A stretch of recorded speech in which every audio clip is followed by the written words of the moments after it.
ಆಲ್ಫಾಬೆಟ್ಗೆ 4 ಅಕ್ಷರ.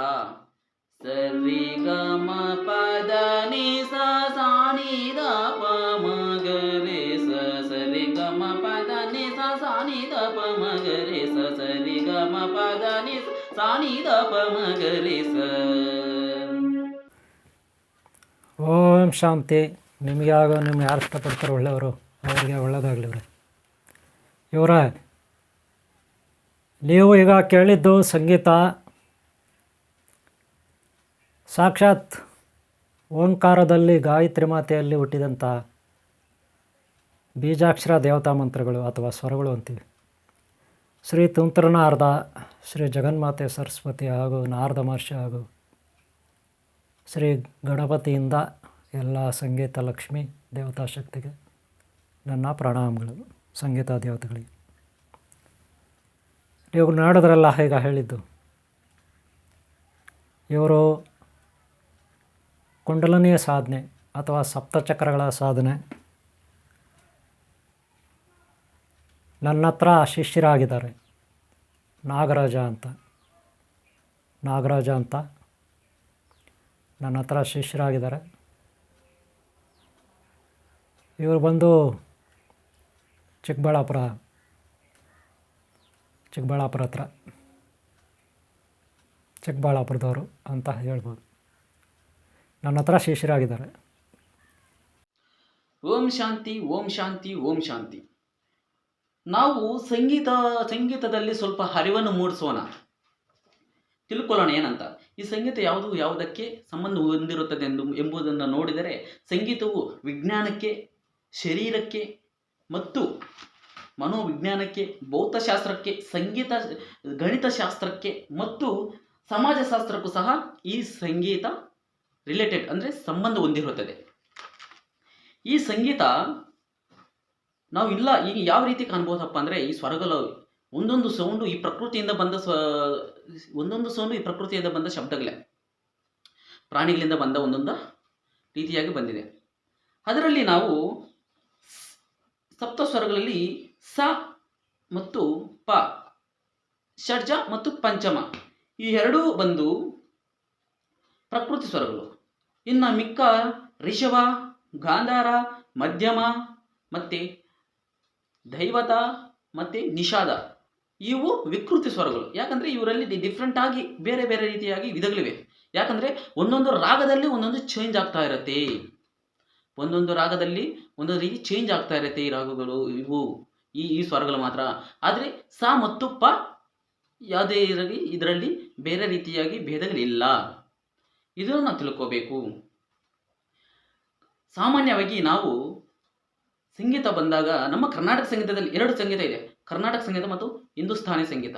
ಕರ್ನಾಟಕ ಸಂಗೀತದಲ್ಲಿ ಆಲಾಪನೆ ಜಾಸ್ತಿ, ಹಿಂದೂಸ್ಥಾನ ಸಂಗೀತದಲ್ಲಿ ರಾಗಗಳು ಜಾಸ್ತಿ, ರಾಗ ಸಂಯೋಜನೆ ಜಾಸ್ತಿ, ಅಂದರೆ ಆಲಾಪನೆ.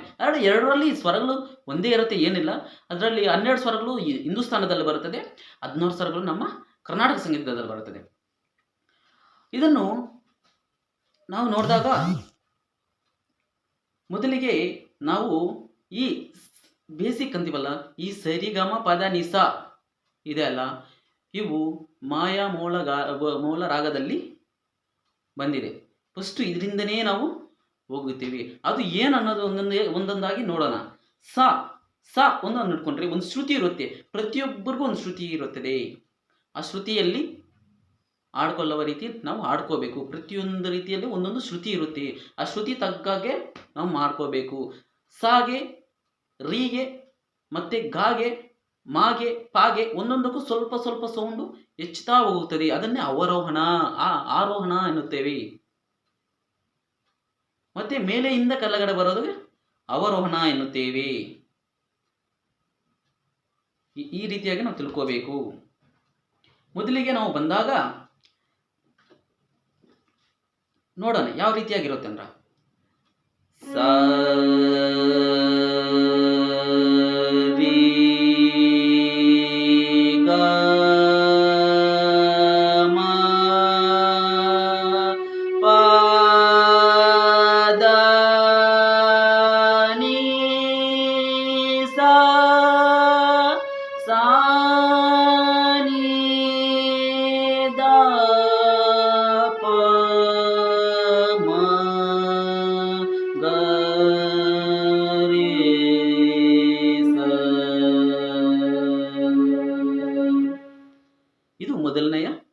ಪಾಠ.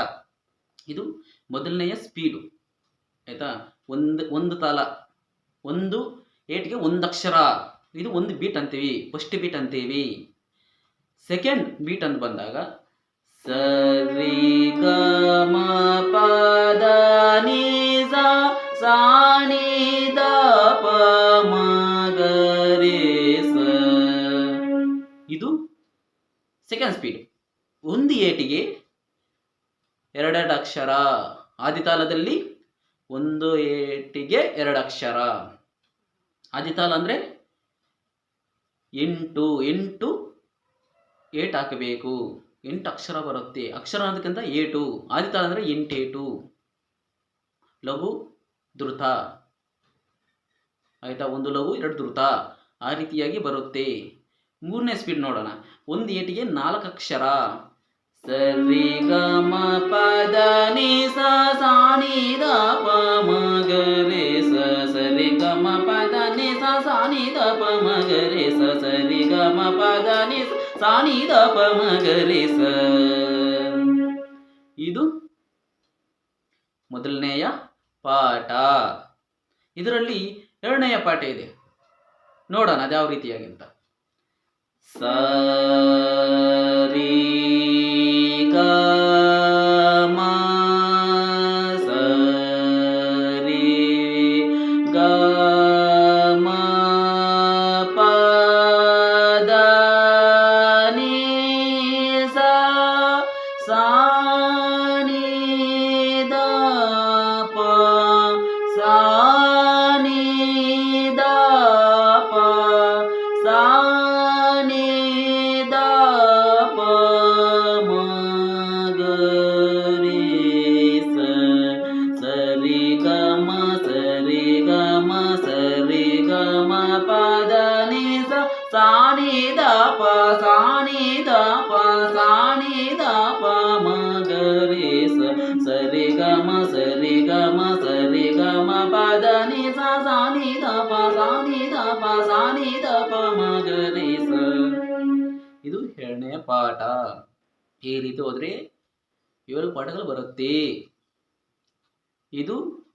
ಇದನ್ನು ಈ ಸ್ವರಗಳೇ ಸರಳೆ ಸ್ವರಗಳು. ಇದ್ರ ನಂತರ ಜಂಟಿ ಸ್ವರಗಳು, ಈ ರೀತಿಯಾಗಿ ಹೋಗ್ತಾ ಇರುತ್ತೆ. ಹೋಗ್ತಾ ಹೋಗ್ತಾ ಹೋಗ್ತಾ ಅಲಂಕಾರಗಳು ಆ ರೀತಿಯಾಗಿ ಹೆಚ್ಚಾಗಿ ಹೋಗುತ್ತೆ. ವರ್ಣಗಳಂತ ಅದು ವೆರಿ ಡಿಫಿಕಲ್ಟು. ಆಡೋದೇ ಅಕಾರ, ಬರೀ ಅಕಾರ. ಸಂಗೀತ ಅನ್ನೋದು ಮೊದಲನೇ ಸ್ಥಾನವನ್ನು ಹೊಂದಿದೆ. ಎಂಥ ಬಾಧೆಯನ್ನು ಮರೆಸುತ್ತದೆ, ನೋವನ್ನು ಮರೆಸುತ್ತದೆ. ಸಂಗೀತಕ್ಕೆ ಆ ಕೆಪಾಸಿಟಿ ಇದೆ. ಅದಕ್ಕೆ ಅದು ನೋವನ್ನು ಮರೆಸುತ್ತದೆ, ಸಂತೋಷವನ್ನು ಉಂಟು ಮಾಡುತ್ತದೆ. ಸಂಗೀತಕ್ಕೆ ಆ ಸ್ಥಾನಮಾನ ಇದೆ. ಅದರ ಕೆಳಗಡೆ ಇವರ ಪ್ರತಿಭೆಲ್ಲ ನೋಡಿದ್ರಲ್ಲ ಈಗ.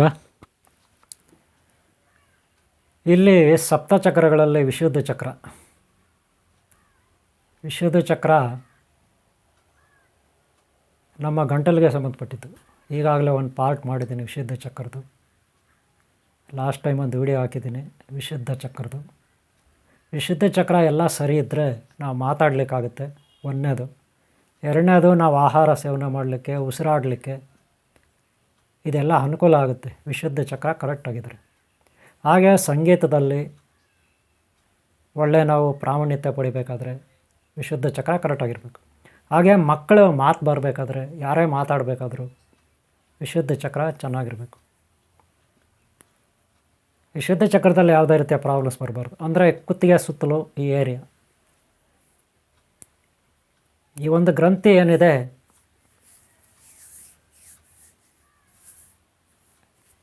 ಈ ಕಡೆ ವಿಷ್ಣು ಗ್ರಂಥಿ, ಈ ಕಡೆ ರುದ್ರ ಗ್ರಂಥಿ, ಮಧ್ಯದಲ್ಲಿ ವಿಶುದ್ಧ ಚಕ್ರ. ಗೊತ್ತಾಯ್ತಲ್ಲ. ಇಲ್ಲಿ ಯಾರಲ್ಲಿ ವಿಶುದ್ಧ ಚಕ್ರ ಆ ಏರಿಯಾ ಸುತ್ತಲೂ ಕರೆಕ್ಟ್ ಇರುತ್ತೆ, ಸರಿ ಇರುತ್ತೆ, ಅವರಿಗೆ ಭೌತಿಕವಾಗಿ ಶಾರೀರಿಕವಾಗಿ ಆರೋಗ್ಯ ಭಾಗ್ಯ ಚೆನ್ನಾಗಿರಬೇಕು. ಇಲ್ಲಾಂದರೆ ಕಷ್ಟ. ಲಾಸ್ಟ್ ಟೈಮ್ ಹೇಳಿದ್ದೀನಿ, ಮೂಲಾಧಾರ ಚಕ್ರಕ್ಕೆ 2 ಕಾಲುಗಳು ಸರಿ ಇರಬೇಕು, ನರ ನಾಡಿಗಳು ಆ ಏರಿಯಾನಲ್ಲಿ ಮೂಲಾಧಾರ ಚಕ್ರಕ್ಕೆ. ಇಲ್ಲಾಂದರೆ ಕಾಲುಗಳು ಪ್ರಾಬ್ಲಮ್ ಬರುತ್ತೆ.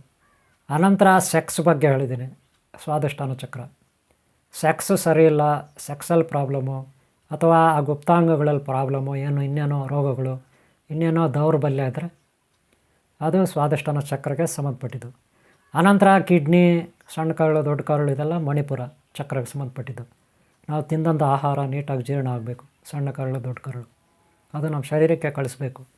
ಪ್ರೋಟೀನ್ಸು, ವಿಟಮಿನ್ಸ್ ಎಲ್ಲ ಬರುತ್ತೆ, ಅದನ್ನು ಮಿನರಲ್ಸ್. ಅನಂತರ ಅನಾಹತ ಚಕ್ರ, ಹೃದಯ ಮತ್ತು ಶ್ವಾಸಕೋಶ. ನಮ್ಮ ಪ್ರಾಣಾಯಾಮಕ್ಕೆ ಹಾಗೆ ಸಮಾಧಿಗೆ ಹೋಗ್ತೀವಲ್ಲ, ಪ್ರಾಣಾಯಾಮದಿಂದ ಇದಕ್ಕೆಲ್ಲ ನಮಗೆ ಹೃದಯ, ಶ್ವಾಸಕೋಶ ಕರೆಕ್ಟ್ ಇರಬೇಕು. ಹಾಗೆ ನಮ್ಮ ಒಳ್ಳೆಯ ಭಾವನೆಗಳು, ಒಳ್ಳೆಯ ಕ್ಯಾರೆಕ್ಟ್ರು, ಒಳ್ಳೆಯ ಗುಣ ಅದಕ್ಕೂ ಸಹ ಹೃದಯ ಮತ್ತು ಶ್ವಾಸಕೋಶಗಳು ಇಂಪಾರ್ಟೆಂಟ್. ಗೊತ್ತಾಯ್ತಲ್ಲ. ಇನ್ನು ವಿಶುದ್ಧ ಚಕ್ರ ಲಾಸ್ಟ್ ಟೈಮ್ ನಾನು ಪಾಠ ಮಾಡಿದ್ದೀನಿ, ಈಗಾಗಲೇ ಹೇಳಿದ್ದೀನಿ. ಇನ್ನು ಈ ವಿಶುದ್ಧ ಚಕ್ರದ ಪಾರ್ಟ್ 2 ಅಂತ ಇದನ್ನು ನೀವು ಪರಿಗಣಿಸಬೇಕು. ಯಾಕೆ ಪಾರ್ಟ್ 2 ಅಂದರೆ, ವಿಶುದ್ಧ ಚಕ್ರ ಕರೆಕ್ಟಾಗಿದ್ದರೆ, ಸರಿ ಇದ್ದರೆ ದೈಹಿಕವಾಗಿ, ಮಾನಸಿಕವಾಗಿ, ಭಾವನಾತ್ಮಕವಾಗಿ, ಪಾರಮಾರ್ಥಿಕವಾಗಿ ನಾವು ಮಾತಾಡ್ತಕ್ಕಂಥದ್ದು, ವೇದಗಳು, ಉಪನಿಷತ್ತುಗಳು, ಹೀಗೆ ಮಂತ್ರಗಳನ್ನು ಘೋಷಣೆ ಮಾಡ್ತಕ್ಕಂಥದ್ದು, ಮಂತ್ರಗಳನ್ನು ನಾವು ಪಠನೆ ಮಾಡ್ತಕ್ಕಂಥದ್ದು, ಬೇರೆಯವ್ರ ಹತ್ರ ನಾವು ಒಳ್ಳೆಯ ಮಾತು ಒಂದು ಚೆನ್ನಾಗಿದ್ರೆ, ನಮ್ಮ ಮಾತು ಚೆನ್ನಾಗಿದ್ರೆ ಅವರು ನಮಗೆ ಗೌರವ ಕೊಡ್ತಾರೆ. ನಾವು ಹೇಳಿದ್ದರಲ್ಲಿ ಸ್ವಲ್ಪ ಆದರೂ ಫಾಲೋ ಮಾಡ್ತಾರೆ ಬೇರೆಯವರು. ಹಾಗೆ ನಾವು ಮಾತಾಡ್ತಕ್ಕಂಥ ಮಾತು ಭಾಳ ಶುದ್ಧವಾಗಿರಬೇಕು, ಸ್ಪಷ್ಟವಾಗಿ ಇನ್ನೊಬ್ಬರಿಗೆ ಕೇಳಿಸ್ತಕ್ಕಂಥದ್ದು. ಇವೆಲ್ಲವೂ ಇರಬೇಕಾದ್ರೆ ಮತ್ತು ಇದರಲ್ಲಿ ಪ್ರಾಮಾಣಿಕತೆ ಇರಬೇಕು. ಸುಮ್ಮನೆ ಮಾತಾಡೋಕ್ಕೆ ಬಂದುಬಿಟ್ರೆ ಎಲ್ಲ. ಪ್ರಾಮಾಣಿಕತೆ, ಹೃದಯ, ಅದಕ್ಕೆ ಎಲ್ಲ ಚಕ್ರಗಳು ಸರಿ ಇರಬೇಕು. ಒಂದು ಮೂಲಾಧಾರ, ಸ್ವಾದಿಷ್ಟಾನ, ಮಣಿಪುರ, ಅನಾಹತ ಇವೆಲ್ಲ ಕರೆಕ್ಟ್ ಇರಬೇಕು. ಆವಾಗ ವಿಶುದ್ಧ ಚಕ್ರ ಕೂಡ ಸರಿ ಇರಬೇಕು. ಅವಾಗೇ ಒಬ್ಬ ವ್ಯಕ್ತಿ ಮಾನಸಿಕವಾಗಿ, ದೈಹಿಕವಾಗಿ, ಭಾವನಾತ್ಮಕವಾಗಿ ಒಳ್ಳೆ ವ್ಯಕ್ತಿ, ಒಳ್ಳೆ ಕ್ಯಾರೆಕ್ಟರ್ ಇರೋ ವ್ಯಕ್ತಿ ಆಗಿರ್ತಾನೆ. ಈಗ ಎಷ್ಟೋ ಮಂದಿ ಸಾಧಕರು ಇರ್ತಾರೆ ಜಗತ್ತಿನಲ್ಲಿ. ಲಾಸ್ಟ್ ಟೈಮ್ ಹೇಳಿದ್ದೀನಿ, ಒಲಂಪಿಕ್ಕು, ಅಥ್ಲೆಟಿಕ್ಕು, ಸ್ಪೋರ್ಟ್ಸು ಇದರಲ್ಲೆಲ್ಲ ಎಷ್ಟೋ ಜನ ಕಷ್ಟಪಟ್ಟು ಕೆಲವರು ಮನೆಗಳಲ್ಲೇ ಇದ್ಬಿಟ್ಟಿರ್ತಾರೆ. ಹಾಗೆ ಸಿನಿಮಾ ಇರ್ಬೋದು, ಆರ್ಟಿಸ್ಟ್ಗಳು, ಸಿನಿಮಾ ಇಂಡಸ್ಟ್ರಿನಲ್ಲಿ ಕೆಲಸ ಮಾಡೋರು, ಹಾಗೆ ರಾಜಕೀಯ ವ್ಯಕ್ತಿಗಳು, ಎಷ್ಟೋ ಜನ ಒಬ್ಬ ಒಳ್ಳೆಯ ರಾಜಕೀಯ ವ್ಯಕ್ತಿ ಆಗಬೇಕಂತ ಪ್ರಯತ್ನ ಪಟ್ಟಿರ್ತಾರೆ, ವಿಫಲರಾಗಿರ್ತಾರೆ. ಹಾಗೆ ಇನ್ನು ಇಂಡಸ್ಟ್ರಿ, ಫ್ಯಾಕ್ಟ್ರಿಗಳು, ಅದರಲ್ಲಿ ಎಷ್ಟೋ ಜನ ಕಷ್ಟಪಟ್ಟು ಲಾಸ್ಟಿಗೆ ಫೈಲರ್ ಆಗಿರ್ತಾರೆ. ಕೆಲವರು ಏನೂ ಮಾಡೋಕ್ಕಾಗಲ್ಲ, ಸುಮ್ಮನೆ ಆಗ್ಬಿಡ್ತಾರೆ. ಹಾಗೆ ಯಾವುದೋ ಒಂದು ವ್ಯಾಪಾರ, ಸಣ್ಣ ಅಂಗಡಿ, ದೊಡ್ಡ ಅಂಗಡಿ, ಹೋಟ್ಲು, ಇನ್ನೊಂದು ಮತ್ತೊಂದು ಫ್ಯಾಕ್ಟ್ರಿ, ಆಫೀಸು, ಇನ್ನೊಂದು ಮತ್ತೊಂದು, ಅಥವಾ ಸರ್ಕಾರಿ ಕೆಲಸಗಳೇ ಕೆಲವರು ಸೇರಿಕೊಂಡು ಸರ್ಕಾರಿ ಕೆಲಸಗಳಿಗೆ ರಿಸೈನ್ ಮಾಡಿಬಿಡ್ತಾರೆ, ರಾಜೀನಾಮೆ ಕೊಟ್ಟು ಸುಮ್ಮನೆ ಆಗಿಬಿಡ್ತಾರೆ. ಇದಕ್ಕೆಲ್ಲ ಕಾರಣ ಏನು? ಹೋದ ಕಡೆ ಎಲ್ಲ, ಬೇರೆ ಕಡೆ ಎಲ್ಲ ಕೆಲವರೆಲ್ಲ ಹಿಂಸೆ ಕೊಡ್ತಾರೆ. ಹಿಂಸೆ, ಚಿಕ್ಕಾಪಟ್ಟೆ ಮಾತಾಡ್ತಾರೆ, ಚಿಕ್ಕಾಪಟ್ಟೆ ಹರ್ಟ್ ಮಾಡ್ತಾರೆ, ಚಿಕ್ಕಾಪಟ್ಟೆ ಹೊಟ್ಟೆ ಉರಿಸ್ತಾರೆ.